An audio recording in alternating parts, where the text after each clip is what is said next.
Unfortunately, this go-round, we are going to miss out on two players. Andreas Zuniga was 46% interest. I think he might have started out at about 37. Just the way this interest works in this game is very stupid. And we're also going to miss out on Thomas Hoover, but both of those individuals will be signed in free agency because this game is jacked up to the point where draftees don't just enter back in the draft. They somehow sit in the free agent pool. It's very stupid. And then Lourdes Gurriel decides to go about spraining his ACL. I'm not even going to have him sit out because we're only 5.5 games out of a wild card spot at the beginning of August, so we could really use him playing out there. Taking a look at all the 18-year-olds in which we drafted, which is very strange that we happen to draft nothing but players that are 18 years old. Doesn't matter. These actual potentials fall right within the ranges that the scouted potentials say. Adrian Trujillo is a 67 overall B potential. Very good stamina for an 18-year-old pitcher. He very well could be up in a couple seasons. Roberto Casillas, solid bat in his hand, solid vision. A little bit above average when it comes to clutch. His fielding is going to need work, and he doesn't really have much in the way of speed as a lefty batting, righty throwing left fielder.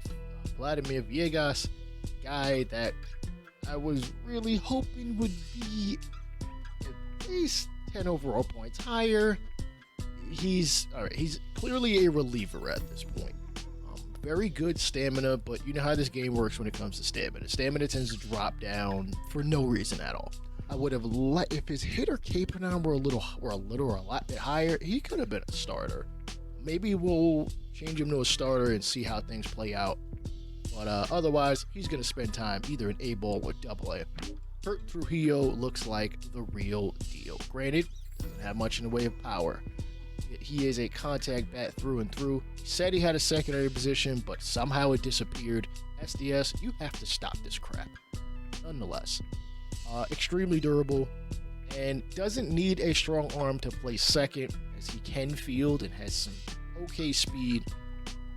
Next up, Rico Castilla. He throws hard, as you can see. 96, 92 on the fastballs, respectively. That splitter at 91 and the slider at 88. His walks per 9 is very high for a guy that's 18 years old. He's just going to have to sit in the minors for a couple seasons. That's all to get those hit K-per 9s up, and hopefully his pitch clutch as well. Greg Wynn, the starter. Decent stamina. Needs to work on the per 9s. Clutch, he's probably a little bit above average in most pitchers at this point in time. I do like the pitch mix though. And yeah, we'll see how these guys play out. Again, most of these guys are going to end up in Double-A, if not A-ball. None of them are really like, hey, this guy we have to call up, send him a Triple-A, but you never know how the roster construction is, after the offseason. The rest of today's episode will be us taking on the rest of our schedule as we conclude the regular season, hopefully end up in the postseason for the second time in this international players franchise as we take on the Seattle Mariners, 72-50, tied for the AL West lead alongside the Texas Rangers.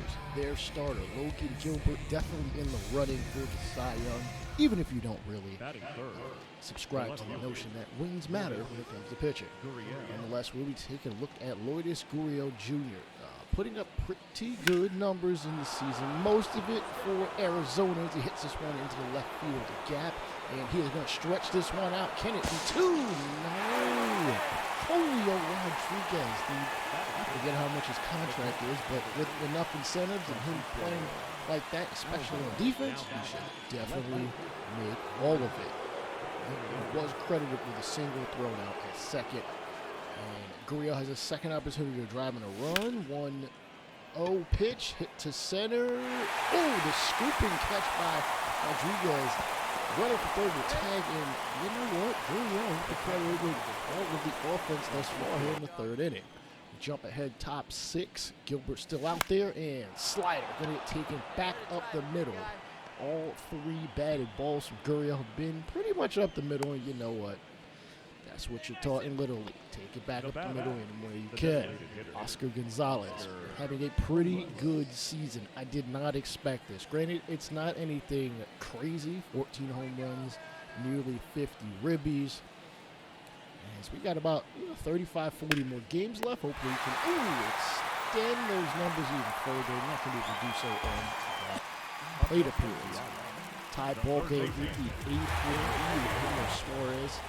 22 long balls to his name. Nestor Cortez is going to give it the long ball deep to left field, and it is just going to get out despite what you see by the ball marker.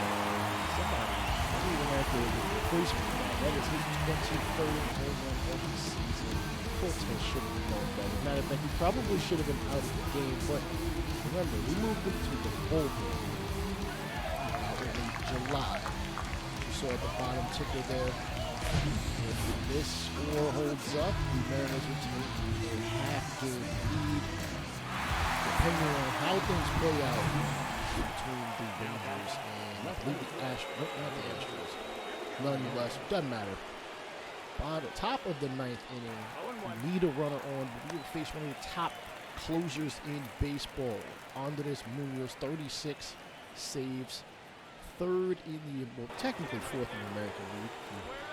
Include ties. 1-1 pitch. And Munoz loses control of 102 miles an hour, and Gurriel somehow is unfazed. Jackson Chourio is going to come in as a pinch runner. I don't know why. Gurriel perfectly fine to run the bases. It's not like you're going to steal, so why bother subbing him out? What if you need him in extras? Alvarez trying to prevent that, and swing and a miss on a fastball over the knees. Mariners will take this one 7-6.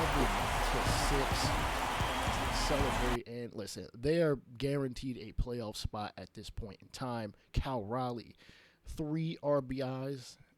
And we will take a look at Mr. Luis Toribio. First baseman, called them up not too long ago.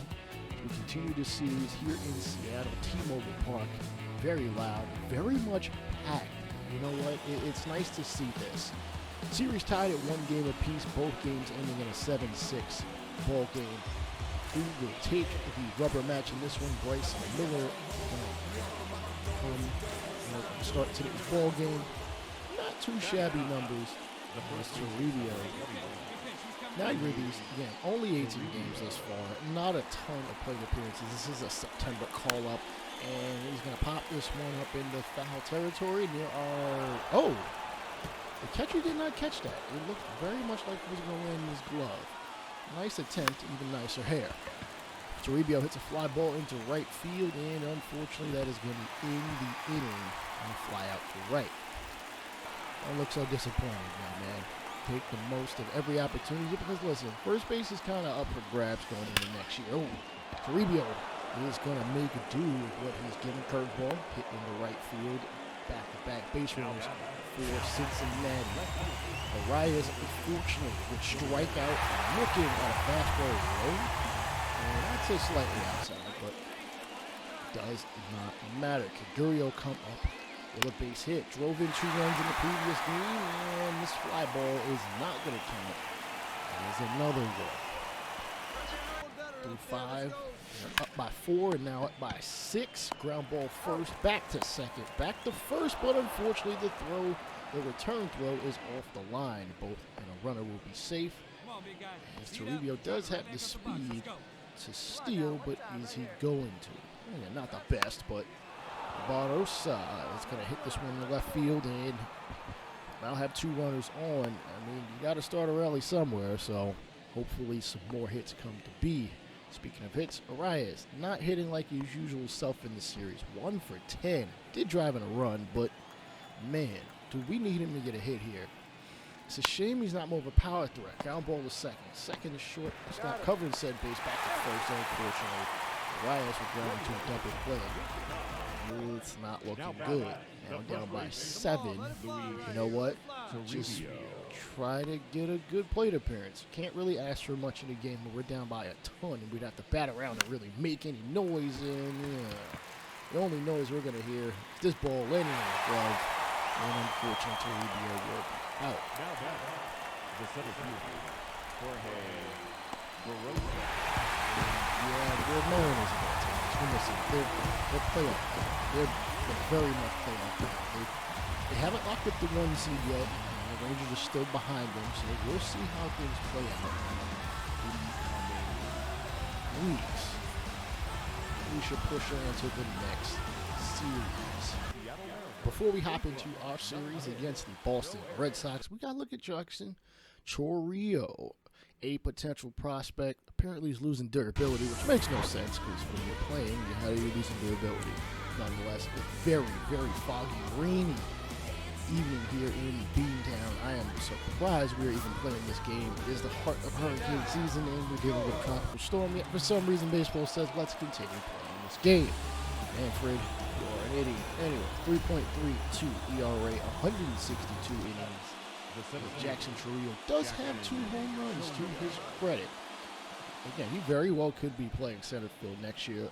Unsure, might want to look more in the field to see as he's going to ground this one into right field. Red Sox 6.5 games out of first place, but they are in a wild card spot, so they very may well make the postseason. Fastball right down the middle, and of course, even in Pop Warner, even in Little League, you're going to swing at that and probably get a base hit. De La Cruz not hitting the best this season. Ground ball short to second back to first, and you're not going to throw out Mr. De La Cruz unless you have a literal laser for an arm. Chourio, as we are down by 1 here in the 8th inning, not too many good plate appearances earlier, and he's going to smack this one into center field. It is going to get down. How in the hell are we playing this game? It is like a legitimate torrential downpour. Whatever, I guess baseball just wants to get the games in. No double plays, no double headers necessary. 3-2 count. And Chourio's going to go for second. He's going to take second, throw it back to first. And you know what? That is what speed on the base paths can do for us. Take a look. De La Cruz not hindered by any of this muddy conditions. Takes advantage as next batter would strike out, unfortunately, Moose. And Kamikano is going to take the walk, meaning the number 2 batter, Mr. Arias. How are there only 7,000 people here in a late September game for the Boston Red Sox when it looks like they're going to make the postseason? That makes literally no sense. Ball into left field. Chourio again cannot capitalize, unfortunately.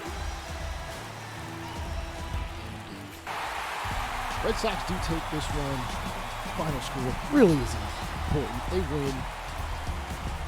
I don't know what we got to do to be a better team, but we shall see. Our AAA team has not made the postseason, unfortunately, despite a winning record. So we'll see what they can do next season. Same thing goes for the AA team, 33 and 36. They didn't have a good enough record for the first half or become the first half winners. AA is very weird. So they won't make the postseason in the second half. Better luck next season. Literally none of our teams are going to make the postseason. And of course, that turns out to be true. 73 and 89. It's been a disappointing year as we end up even worse than we were last season. Let's take a look at the playoff brackets. NL side, the Braves and the Dodgers are the 1 and 2 seeds. St. Louis won the division. They're the 3 seed. The 4 seed is San Diego. 5 is San Francisco. Chicago, the Cubs, that is, are number 6 in the American League. It is Houston, Tampa, Seattle, Texas, Cleveland, and Boston. I need to know one thing from y'all before I end this. Should I rebrand? We're not really the Reds, but I don't know how y'all feel about us continuing to be the Reds when we're really an all-international team. We have no real ties to the Reds. I just chose them because I was already running with it. So let me know down below if we should rebrand. I'll let you later. Peace.